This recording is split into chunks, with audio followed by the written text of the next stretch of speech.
All right, Markus, welcome to the Micro Collector podcast. I'm super excited to have you on today. Same here. Thanks for having me, Justin. Absolutely. Funny, I'm a big fan of the Formex brand, but the person who might be an even bigger fan is actually my son, my 8-year-old son. So he's actually, obviously with my influence, a watch guy. He's starting to get into watches. And a little while back, I showed him a video of Teddy and Raphael going over sort of the collection. And when the space gold meteorite dial watch, the Essence, came up on the screen, his eyes just lit up. And I think, that has become his grail watch ever since. I actually have it right here. Wow. This is kind of the Essence by itself is kind of one of our signature models, if not the signature model. And then that meteorite dial with the electroplated 18 karat rose gold, really, I don't know. It's just something that sticks out because it doesn't really exist, especially with that production method that we're applying. And it just strikes, especially with the sunlight hitting the dial. It's quite something. So I can relate. Yeah. I got some good pictures of it at Wind Up Dallas, and I sent it to him. And as I said, it's his grail watch. So he's it's always, I think, sold out on the website because it's so popular. But when it gets back, I think at some point I'm going to have to add it to the collection because that's one that I know he would love to just stare at all day. But I know you guys are doing all kinds of really, really interesting things, a lot of innovation happening, and we'll get all into that stuff. But maybe to start our conversation today, it'd be good to hear a little bit about yourself and your background. I know that you and Raphael go back, so maybe you can tell us a little bit about your story and how you guys connected back in the day, and then, your role at Formex and sort of how you joined the business and all that stuff. Sure. So yeah, it's true. Mostly it's Raphael in front of the camera, which is completely fine with me. We just seem to connect because we saw each other in Dallas, and we happen to be in the same area here and in the same time zone, which makes things much easier to connect with a video call. I'm first and foremost best friends with Raphael. We sat in the same row. Last row, obviously, first day at college, and connected, and that's been 13, 14 years ago. We lived together. We spent a lot of time together. We're best friends. And when the opportunity arose, when Raphael's family took over Formex, I was more or less the first employee at Formex, and that's been a couple of years ago as well. So that's how we connected. We pretty much made every case study at uni together, and we knew we can work together. We can come up with ideas together, and I think that was kind of the start of how we started to work together. Very cool. I mean, what a fun journey. I'm sure there's moments of debates and things like that, but being able to build a brand like Formex and do the things that you're doing with a best friend is really, really cool. Maybe for those that aren't familiar with the story of Formex, you can tell us a little bit about it, because I know it's a brand that actually has some history, and you guys are bringing sort of a new generation to the brand. So maybe you can tell us a little bit about the brand itself, its history, and then Raphael and his family sort of taking on the brand and you and him sort of building it going forward. So we just celebrated 25 years of Formex last year. So the brand was founded by two brothers, also from Switzerland. They were really into motorsports, but their job was making watches for different brands. So they wanted to combine their passion and their experience. And they came up with that system that's called the case suspension system. I can present that on the space gold. That's that suspended case that's basically built on those 4 screws in the front, and below the screws are little springs. So basically you have to imagine it's a 2-case construction, whereas the inner case that holds the movement kind of floats in the outer case. And that they came up with this with the inspiration from a sports car. Their idea was to have a sports car on your wrist, and similar to a sports car, this would help with shock absorption. So it would protect the mechanical movement of the watch. And also, and for us, that's the key point why we kept that case suspension system. It does help with comfort, especially when that wrist swells on a hot day. You have a bit more flex in there, and you can actually see when you bend your wrist, that inner case moves from the other case, and it adds to the comfort of wearing the watch throughout the day. Very cool. Yeah. And I know innovation is at the center of what you guys do. So you've got the suspension system, but you've also got really interesting dials. We talked about the meteorite and the gold plating of that. And then even on straps and bracelets, it seems like innovation is at the heart of the brand. I know there's sort of a reason for that, not just that it goes back 25 years with Formex, but you guys have a set of capabilities that's pretty unique for a company of your stature, of your stage. And, it seems like you're able to deliver these innovations at a crazy price point, like incredible value that you're getting with some of these watches. So maybe you can tell us a little bit about Raphael, his family, the background, and the reason and why you're able to deliver such innovation at such attainable price points. So I was starting with 25 years ago, but actually the history of Formex as it is goes back 40 years ago when Raphael's dad founded a business called Dexel, and Dexel is a component manufacturer that supplies different companies in Switzerland, watch companies in Switzerland, but also abroad, with components such as bracelets and clasps, entire cases in special material such as gold or ceramic or titanium. And within the family structure, there's also a tile manufacturer called Cadranor up in the Jura Mountains. So when the Granillo family took over Formex, who they previously worked for as a supplier, it really combined two strong companies, and the synergies in between those can be fully explored now with Formex being, a customer first company. We met each other on a show in Dallas, right? And that's kind of one of our only ways to experience Formex watches in the flesh. And that's where we get the direct reactions from enthusiasts. We see how do customers actually use those systems? How do they experience those systems that we came up with? And to a large part that, the engineers of Dexel and Cadranor came up with. So that direct feedback from basically a manufacturer, an engineer, from the customer back into the factory, that's a unique kind of setup that we can fully utilize. And then also it helps the larger company to see, okay, what's in trend? What does today's enthusiasts wish from a modern sports watch? And those synergies, they are really what makes Formex unique in the whole landscape of watches and watch brands. Yeah, I think we talked about this a little bit at the show, how, some of the innovations that you guys are delivering, you don't see that in some of the larger luxury brands. And you guys are probably like a couple of years ahead on some of these things where you'll start to see that eventually. But because you guys are maybe closer connected to your market, you're going to all these shows, right? You're a little bit more agile in your ability to move. You're able to bring these things to the market more quickly.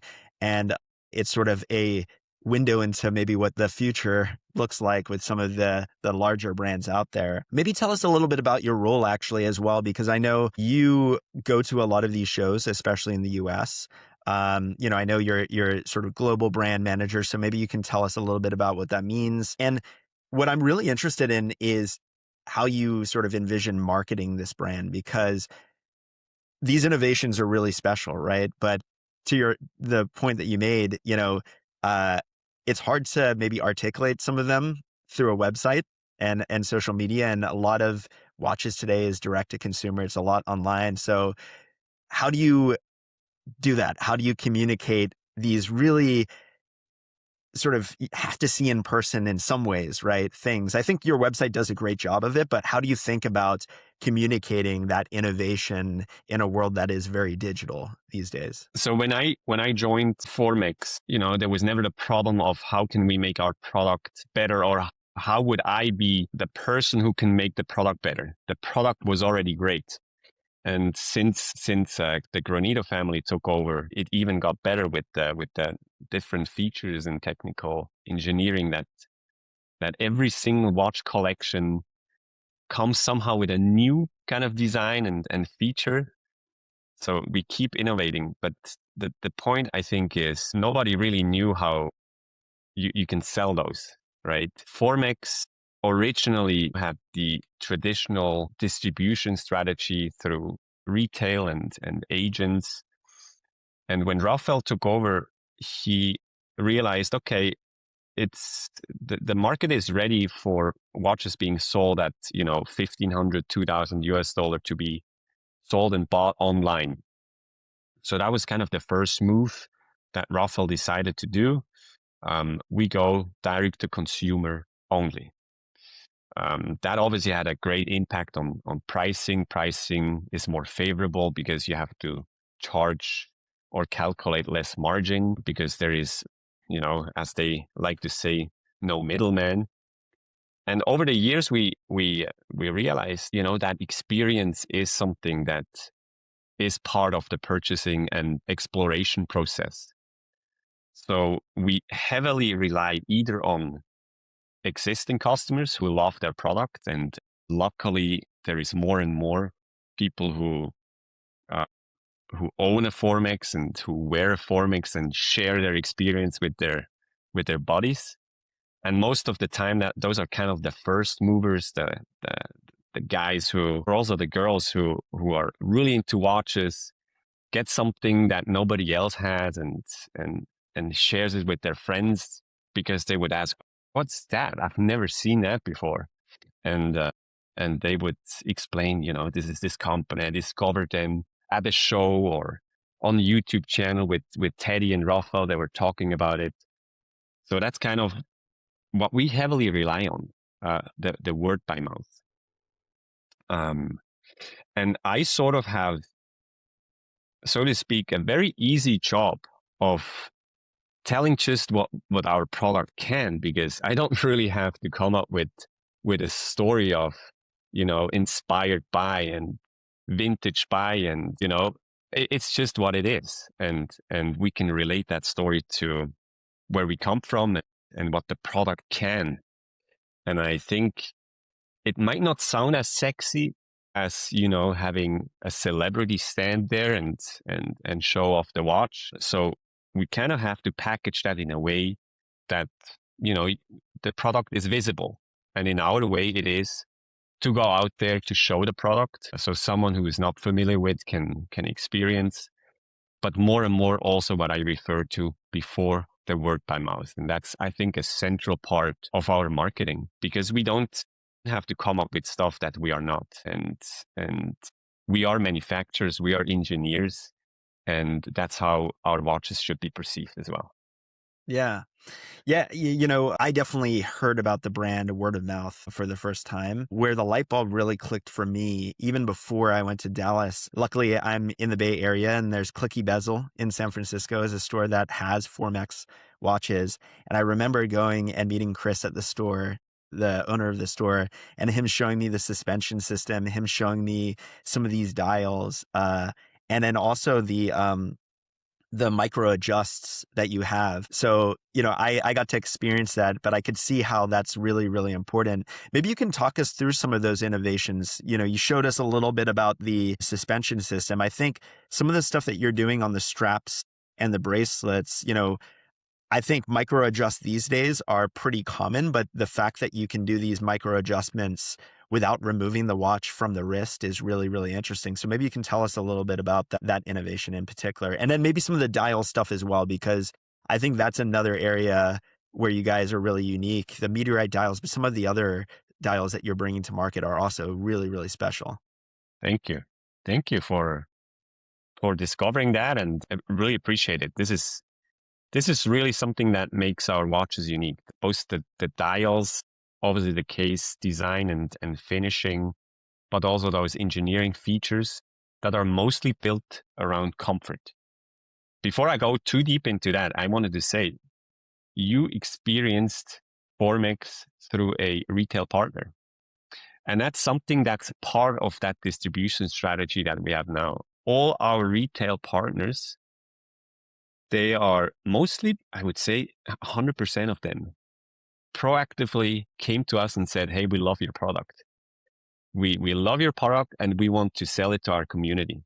And that's how that came to be, that we do have distribution partners, because we see through that physical experience and mostly also a community that's, that's tight knit to a certain retail partner, that they would appreciate having Formex in their product catalog, mostly as kind of a niche brand in their offering, but something that they can offer to their current and existing customers as something special.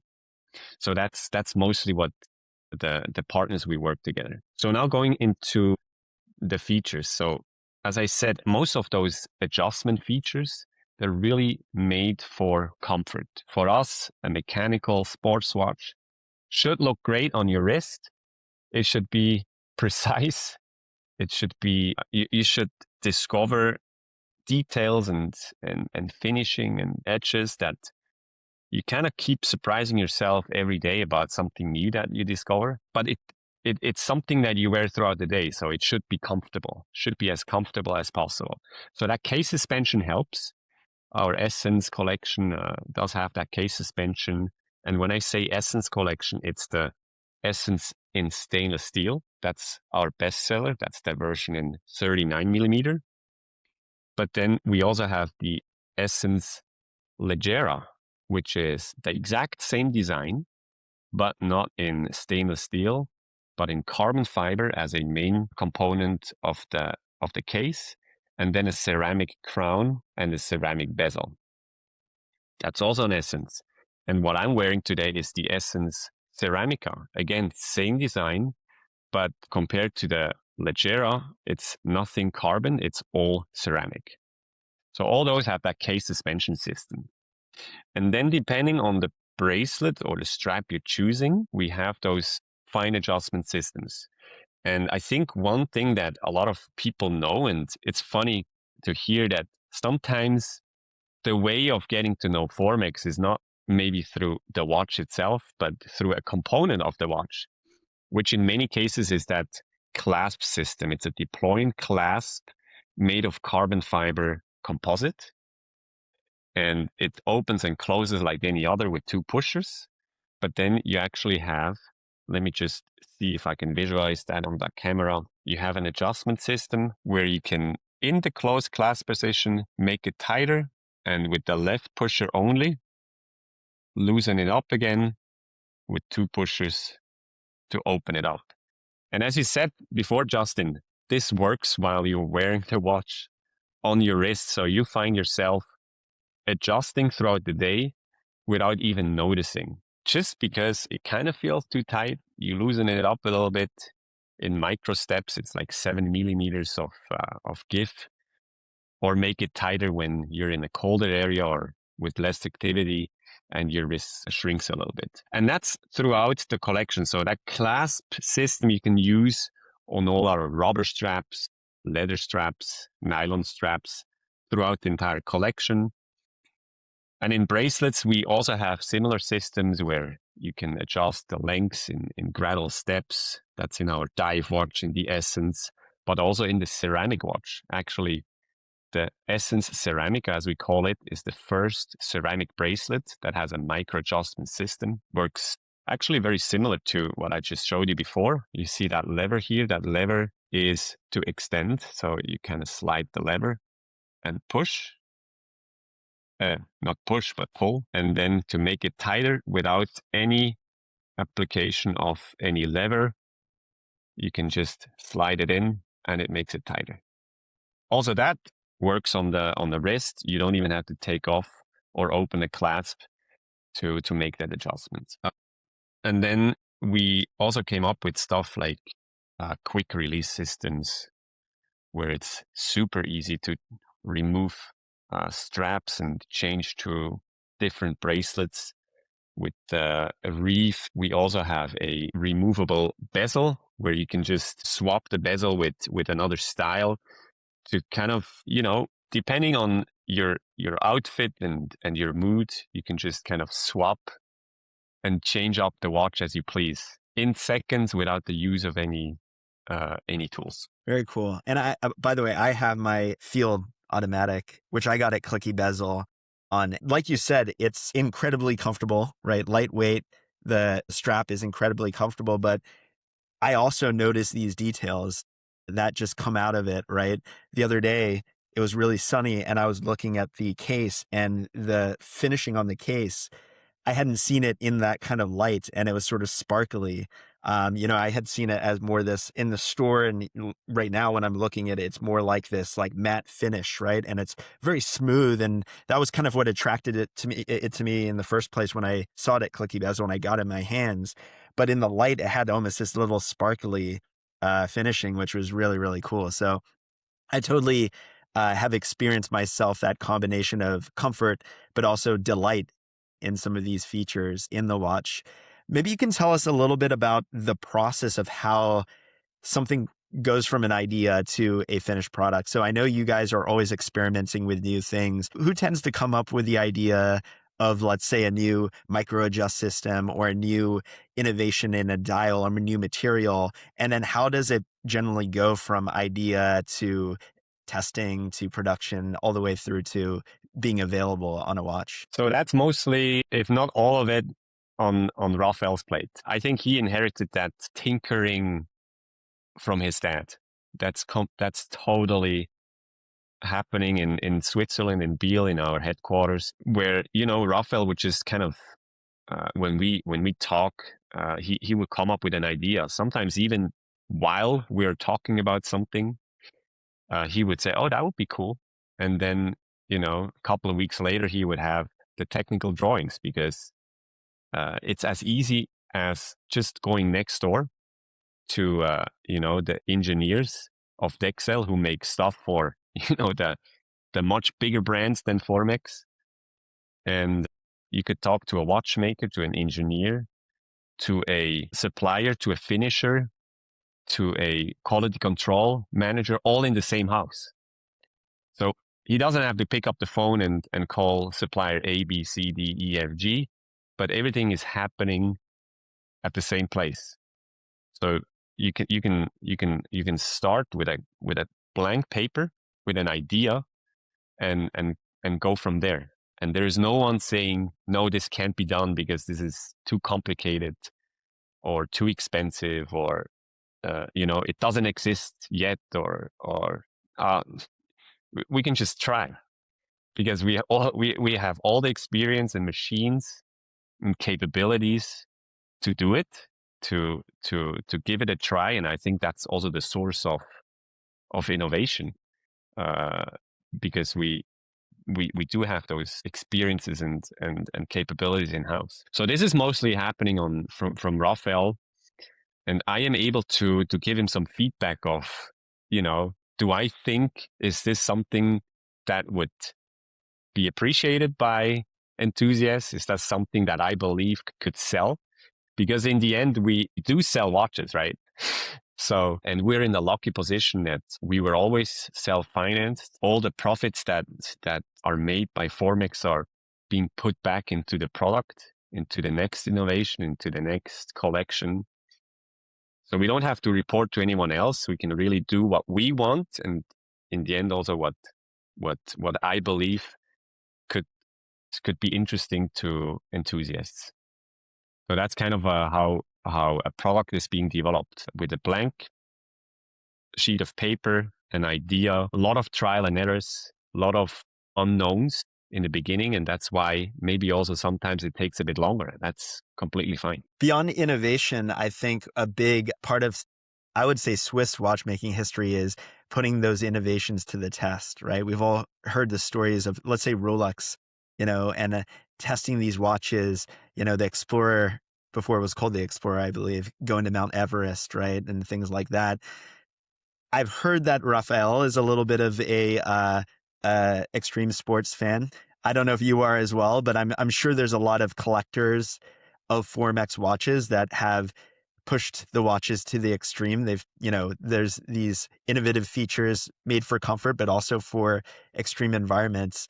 Any stories or examples of how these watches have been put to the test and even surprised you in a way? I mean, one story comes to mind, and you're correct. Raphael is a bit of a adrenaline junkie, as we say in Switzerland. And as his mother tells me, it's been always like this. He always tested the limits, as a downhill mountain biker, as a snowboarder or free skier. But he also went into skydiving. So there was one time he was working with a friend of his, and he was shooting a movie about skydiving and reaching a world record in vertical speed of skydiving. And Raphael thought, okay, yeah, I that's kind of an interesting project that I would like to, be part of. So the plan was to go up with a balloon up to the jet stream and then jump off the balloon and reach the high speed. And there was a couple of trials, and Raphael was part of those trials, and he had to obviously go into a chamber with a certain temperature that would be similar to the temperature that you would find when you're up there. So that's the cold, right? That's already a test. I know Raphael likes the sauna as well, so there you have the opposite, the heat, and that probably happened the same day. And in between, he did go up with that balloon, and that was when I think it was maybe 3 or 4 employees at Formex. So I was not just the guy who was, writing the press release or, organizing the shows. I was also the guy taking the videos and taking the pictures. So I remember I was controlling the drone, and while Raphael was going up with the balloon, and then next time I met him was when he was on the floor, safe again. And then I saw the rest of the video, and it's basically it's insane, right? You go up there, and then the landscape is absolutely amazing. It was shot in Switzerland, and skydive from a balloon. That's pretty extreme to me. I wouldn't do that. I have a great time, doing some sports, but I'm not going that extreme. Yeah, I'm not a extreme sports guy either, so I'll take your guys' word that the watch works in these extreme conditions, and I'll just use it in normal conditions. My son, on the other hand, the 8-year-old that I mentioned, seems to have a little bit of that. He's a big mountain biker. He's climbing trees all the time, so maybe he'll push some of your watches to the limits at some point. A company that's at your stage, right? So there's microbrands out there that see Formex, and that's sort of a example of what can be done, what can be achieved in a brand, right? But brands still have challenges, right? Even as you grow, maybe challenges even become more challenging, right? As you grow. What are some of the challenges that Formex faces at this stage in your life that maybe are different than when you're first starting and trying to get the name out there about the brand? I think right now it's keeping up with production. That's one thing. We are in a great stage of our company where we're growing. We can keep on doing what we're doing, and that is what we believe to come up with great products. We do take obviously the feedback from customers that we take on during shows and feedback, but in the end, it's also a product that we would personally like to wear. And I feel like as long as you can do that, you're on the right track, and we can definitely do that. So we have to make sure the growth goes in line with our production capabilities. We don't want to jump on a hype. We like steady growth that keeps us along to do great products in the future.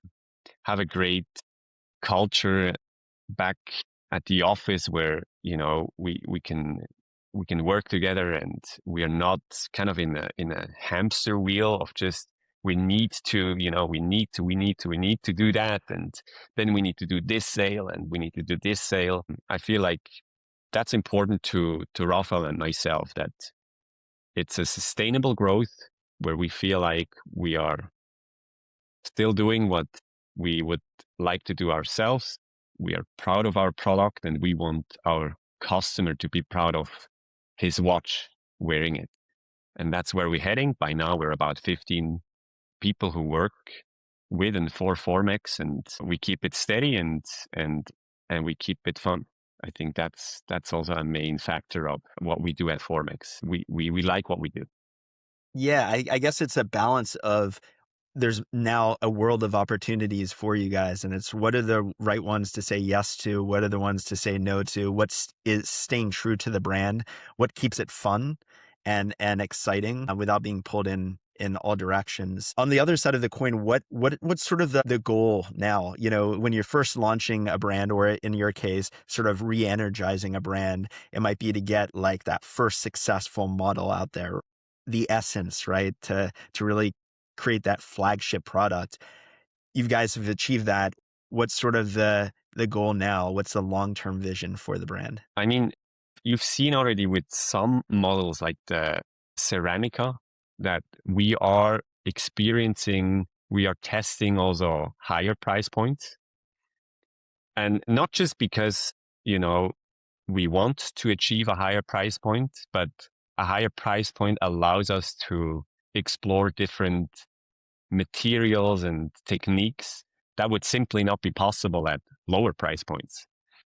So if a Formex costs, $6,000, it is because the material and the finishing and the production ends up being or becoming that price, not just because Rafael said, oh, we should have a $6,000 watch. The other way around, Rafael had the idea of, hey, look, I love the essence. I would love to have a black essence.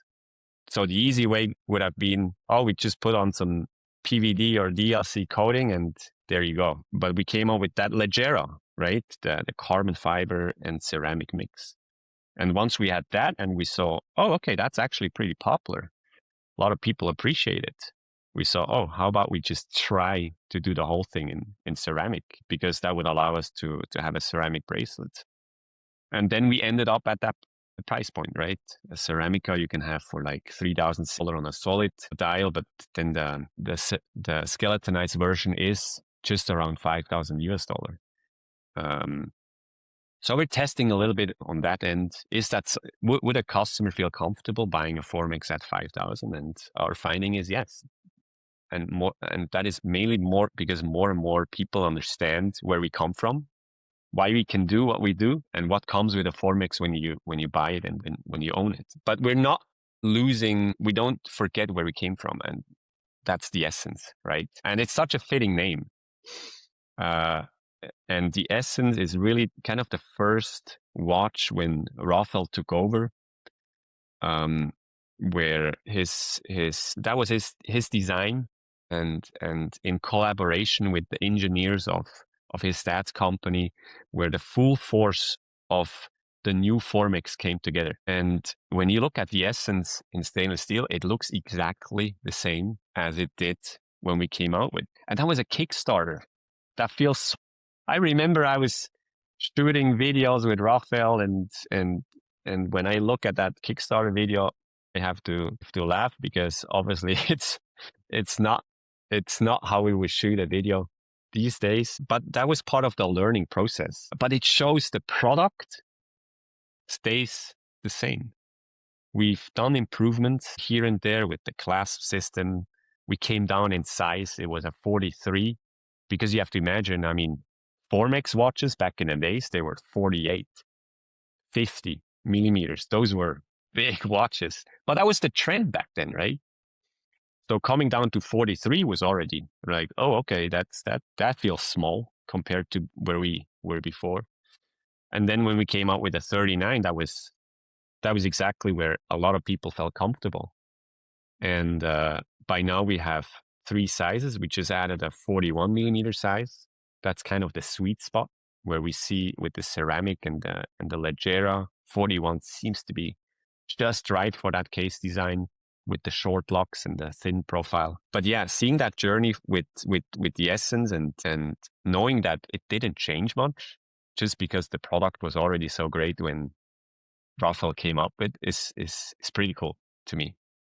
I think, in my opinion, that's the sign of a great brand, right? Is where there's a consistent design language throughout the products. There's innovation and there's new materials, new shapes, new capabilities, but that essence, as you said, perfect name for it, is at the core, right? You could look at that watch without the logo on the dial and you could know that that's a Formex, right? And I can totally see that as you're going from the Essence to the Reef to, the Field watch, Formex and the essence of Formex is still at the core of all these watches, and innovation is still at the core. So I've really, really enjoyed getting to know your brand, and today getting to know the story a little bit more behind the brand. For those that are listening and they want to learn a little bit more about Formex, they want to sort of dive deeper, where's the best place for them to go to follow you guys? And I know you guys are very active at shows. Where are some places that they can go to get their hands on the watches? Anything also that's coming up that they should be aware of that they can be excited about? So the first point would probably be the website. You mentioned that before. That's kind of our home, where we have the entire collection, the entire range of watches with the different dials, different sizes. But that's only very visual, right? Obviously, we have videos that would show the watch on a certain wrist here and there. But I think really the best way is to experience it in person if you can. So maybe you have a watch buddy and he owns a Formex or she owns a Formex and you can experience it like this. Or maybe there's a local retail partner in your area, and that would be available on the website as well. You go to Formex World and there's trusted partners and you can filter for your country. There's not too many, so it might be that it's a long way, but there might be a chance that we actually come to you because there's a watch fair or an event happening, and that would be under the same tab, Formex World, and then events and shows, I believe it's called. So the next one is actually happening in San Francisco. That's not too far for the both of us. It's the Wind Up Watch Fair in San Francisco, one of the biggest watch shows in the world. They're happening in New York, Chicago, Dallas, and San Francisco. So that's the next one we're doing. And then there's a couple more in Europe that are happening. And that's probably the best way to see where we're going to be. And if you are signing up to the newsletter, that's also available on the website, or we also have a private Facebook group called the Formex Watch Club. You're actually getting 24 hours of early access to restocks. For example, the Space Gold, right? Rightfully so, they're selling out quick. So if you have that, heads up 24 hours before they officially drop, you're able to land a deal before, or not a deal, but you're able to snag one of a limited drop just in time before the official release. And that's available either through the newsletter or if you're part of that Formex Watch Club. Very cool. Well, I know I'm going to be signing up for the newsletter because I have to stay on top of that Space Gold being available. But Markus, thank you so much for taking the time, for sharing the story behind Formex. This was a real pleasure. So really appreciate you taking the time and hope you have a great rest of your day. You too. Thank you so much, Justin.